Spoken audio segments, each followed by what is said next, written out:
can tell you, if you've got a modular or a Coyote motor, there you go. You've got a Coyote motor, you absolutely have to have an oil separator.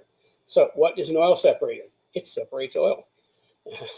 It separates oil from air. And where it goes, and this has got hoses plug onto here, and basically it goes between the breather on the passenger side and the engine.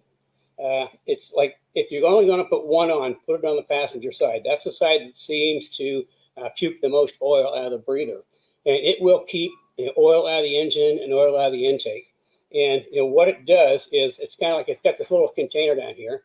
It unscrews. You mount it like this, and you unscrew it. After you first put it on, you want to check and see how much oil is in there about every day, and then you can, after a couple of days, you can figure out how often you have to empty it. But what it does is, as the oil comes through, it gets trapped in the bottom. This is a filter that goes, this is where the oil would come in, and this is where it would go into the intake. And it traps the oil and keeps it from not going into the motor. Yeah, if you've got a Coyote especially, that's when we first started using them the most, was on Coyotes.